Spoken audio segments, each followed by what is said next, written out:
গতকালকে জাতিসংঘের সাধারণ অধিবেশনে যে একটা অনুষ্ঠান অনুষ্ঠিত হয়েছিল, সেখানে বাংলাদেশের আমাদের মাননীয় প্রধান উপদেষ্টা ডক্টর মোহাম্মদ ইউনূস উপস্থিত ছিলেন এবং পৃথিবীর অনেক দেশের রাষ্ট্রপ্রধানরা কিন্তু ওখানে উপস্থিত ছিলেন এবং বড় বড় রাজনৈতিক ব্যক্তিরা কিন্তু তারা ওখানে উপস্থিত ছিলেন। তো আপনারা পাশে যেটা দেখতেছেন,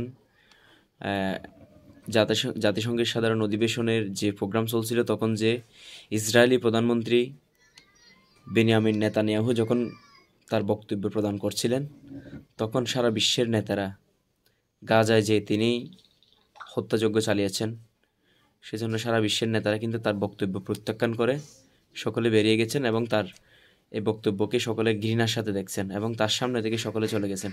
দেখেন, সবগুলো চেয়ার একদম খালি হয়ে গেছে। আপনি বিষয়টা কিভাবে দেখছেন? আসলে আল্লাহ তাআলা যাকে যে এরকম মানুষকে অত্যাচার নির্মমভাবে হত্যা করবে, সে এরকম পৃথিবীতে যেখানে যাক না কেন অপমানিত হবে, লাঞ্ছিত হবে এবং দুনিয়া এবং আখিরাত তার দুটোটাই ধ্বংস। তো আপনি বিষয়টা কিভাবে দেখছেন একটু জানাবেন এবং ভিডিওটি শেয়ার করে সাথে থাকবেন। ধন্যবাদ সকলকে। আসসালামু আলাইকুম।